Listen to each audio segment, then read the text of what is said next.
तुमच्याचकडून ऐकते. याच्यापूर्वी पण त्यांनी काही वक्तव्य केलं होतं की मला नाही माहिती, मी तुमच्याचकडून ऐकते. आज तुम्ही देशमुख कुटुंबियांची भेट केली, गावकऱ्यांची चर्चा केली, गावकऱ्यांचं काय म्हणणं आलं आणि तुम्ही काय आश्वासन दिलं त्यांना? मी आश्वासन देण्यासाठी मी आले नाही, मी आधार आणि साथ देण्यासाठी आले होते.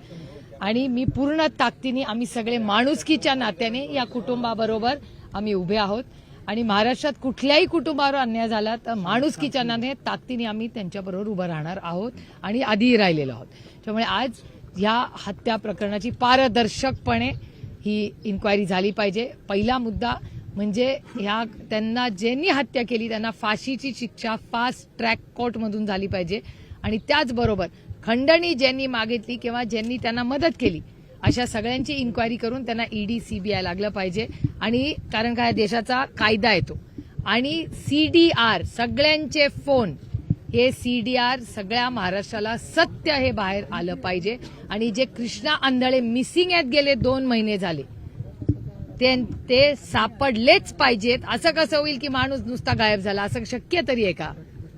ताई, शिवसेनेला जी एक वाय दर्जाची सुरक्षा देण्यात आली होती गुवाहाटीला असताना मला याची काय माहिती नाही. गुवाहाटीवर मला याची काढून घेण्यात मला याची काय माहिती नाही. नाराज आहेत असं पण समजतंय, शिवसेना नाराज आहे. मला याच्यातलं काही माहिती नाही. आज मी देशमुख कुटुंब आणि मुंडे कुटुंब या दोघांना मी भेटायला इथे आले आणि दोन्ही कुटुंबाला न्याय देण्यासाठी आज आम्ही इथे आलेलो आहोत. मुख्यमंत्र्यांना भेटणार आहात तुम्ही? मी माननीय मुख्यमंत्र्यांना कालच रिक्वेस्ट टाकलेली आहे की त्यांनी आज आणि उद्या आम्हाला सगळ्यांना वेळ द्यावा. मी रिक्वेस्ट टाकलेली आहे. अपेक्षा आम्ही वाट बघतोय की ते मी समजू शकते की ते व्यस्त असतील, त्यामुळे त्यांच्या सोयीने ते जेव्हा कधी आज म्हणजे मी रिक्वेस्ट टाकलेली आहे, वेळ मिळाली की मी तुम्हाला त्या कळवेन. भेटीमध्ये धनंजय मुंडे यांच्या राजीनाम्याची मागणी करणार का? सातत्यानं ती मागणी आम्हाला न्याय पाहिजे आणि त्या न्याय प्रक्रियेत कोणीही जर कुणालाही लपवण्याचा प्रयत्न करत असेल तर त्या माणसाला दूर केलं पाहिजे असा आमचा आग्रह आहे. जयंत पाटील हे मागच्या अनेक दिवसापासून दिसत नाहीयेत. हल्ली त्यांचे विधान पण आम्ही पाहत नाही आहोत किंवा ऐकत नाही आहोत. अशामध्ये इस्लामपूरमध्ये कार्यक्रम होतो आणि ज्याला